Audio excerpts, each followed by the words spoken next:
Now, for the audience, can you please introduce yourself and talk about the business you represent?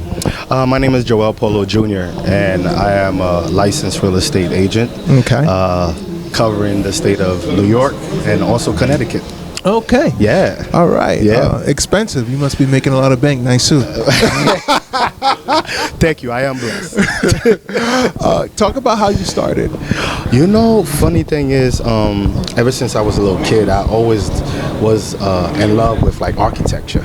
I traveled to Europe a lot, so I love the structures of the building.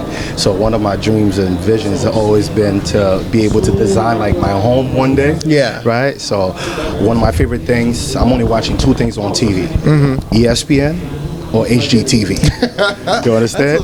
That's a strange juxtaposition. You don't get that combination. ESPN. I love my sports, right? I used to play football, so I love sport growing up. Right there, you go. Jet fan.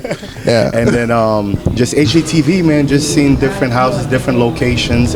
Like right now, I'm in love with like Texas real estate right now, man. Texas real estate. Yeah, man. These houses, you see these buildings? I mean, I don't know too much about out west. Man, go to IG, bro. Go to IG and just put Texas real estate, and you see these houses, man. These houses is incredible, incredible.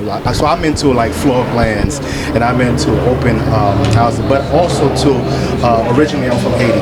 Okay. Ça passe. Naboule. Yeah. So coming here and seeing, our people, what it can be, because back home a lot of people don't get the opportunities, somebody like me has now. So I really take advantage, and I'm grateful and appreciative for the life that I have right now, and for the opportunities that come with living in the United States. Right? If you can dream it, all you need really is a dream, have a passion, and be consistent, and just go for it, and don't allow yourself to tell you no.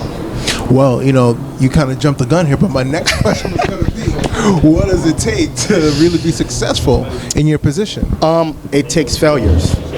Really? Yes. To be successful, you're going to have to be okay on failing. And the thing about it is, I feel that there's really no such thing as a failure. It's just life lessons.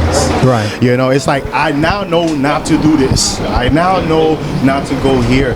And networking. Networking is extremely important, which is actually why we're all here in Brooklyn. Right. So it's being consistent, and you need an accountability partner. I've been blessed just this year, actually prior to February of this year, I was just a solo agent trying to find my way through real estate, and I'm a man of faith, and I prayed and I said, Lord, I need you to bless my business, and I need you to send people that, I'm tired of being a tour guide. Send me people that sees the vision, that sees the dream, and they just, I don't have to explain myself. Like, I don't have to beg anybody to do what they're supposed to do. Gotcha. And from the first, I got out of that prayer, an hour later, this young lady that you had just interviewed, our path crossed. And we was in a meeting, virtual meeting, and I saw the name, and I'm like, that name sounds familiar. I was following her on Instagram. Never got a chance to meet with her. But what God will do, God will expose people into your life, right? Right? He'll allow your paths to cross. But it's up to you to cultivate that relationship. So while we're in a meeting, I slid right into the DMs like, hey, Brianna, I know you don't know me, but da-da-da-da, my name is Joel, this and that. We left that meeting, make a long story short, we ended up being on Zoom for the next 7 hours. Wow. Just you and her? On that same day. That's like the longest virtual date I've ever heard. You know what it is? As we started talking and realizing that we both shared the same passion, we had the same vision, and in the vision that we share with one another, then we just started out just being accountability partners. So you guys grow together. We grew together, and then from that relationship, we sat there and fired Landlord, which is what we ended up building. Gave birth. So now it brought in attorneys, it brought in a loan officer, which is now the bank manager now, and it brought in all different parts. So literally from step one to the point where we put the keys in somebody's hand, we got everything covered. And it all started with Zoom. And it all started with a prayer. With a prayer, and then Zoom. And then cultivate by just saying hello. Some of us, we miss out the blessings behind saying hi. Wow. So the last question I have, and Yeah. again, you've been jumping a lot of guns. Like I had a list of questions prepared. And you just hit the dots You know what? whenever you want to, man. You know what? I'm sorry. I'm also a pastor, so it's a bad habit. It's fine. It's fine. It all starts with faith. I get Yes, it. yes. So the last question is, where do you see your business growing in the next 5 years? Oh, in the next 5 years? Yeah. Oh, wow. That's a great question. In the next 5 years, we're going to have our own brokerage firm. We're definitely going to do that. Next 5 years, we're going to have multiple. I'm actually in the process of building a community center in Westchester County. So the next what county? Westchester County. That's up north. Further north. From Further so north. about an hour from here. Okay. Right? But within the next 5 years, I'm hoping to have more than one. We're having a center that's gearing for the youth to really gear them towards learning and knowing about financial literacy, things that we don't get to learn till we make mistakes in our life, right? Never But in talking academia. About, It's never in academia. Exactly. But we're going to make it a priority, and not just that. Financial literacy is extremely important, mental health. So everything that you're seeing here that's going on today, we want to have available, in this community center to expose people to our young people, entrepreneurship, and all the things that they can succeed in life. Our motto is we're shaping tomorrow's leaders today. Because we believe that the next generation is not the youth of today, is not the generation of tomorrow, the generation of right now. So we got prepared.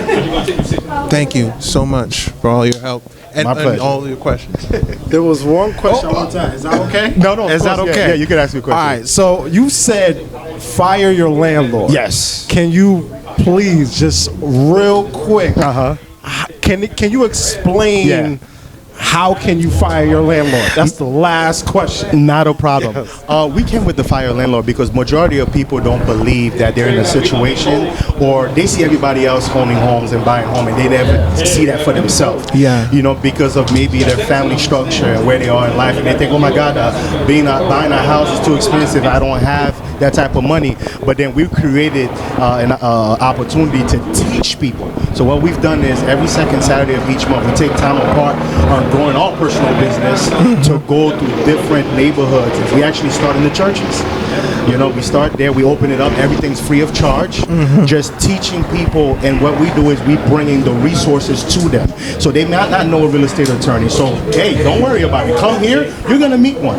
You may not know the banker and how to go about, what's a W-2 and do how much do I need to make, and how much money do I need to save it? What's a closing cost? What's a down payment? How much can I get, a home for? What's a multi-family? They don't know these questions, and because we don't know, sometimes we get afraid of the things that we don't know, and we want to tell people that you may not know, right? The Bible says that my people perish for lack of knowledge. So what we're going to do, we're not going to hoard the knowledge. We're here to spread the knowledge around. So we're teaching people how to fire the landlords and saying yes to home ownership, because in this world, you got to be owners, right? Yeah, if you're not owners, you're a renter. You're paying somebody else's mortgage. Exactly. So for those of you who's seeing this, who don't think I can afford a house, you're actually helping the person that you're renting from pay for their mortgage. So you're already doing it already. Well, thank you very much, and God bless. I really appreciate you. You too, brother. You really too. Thank you for appreciate having me. No problem.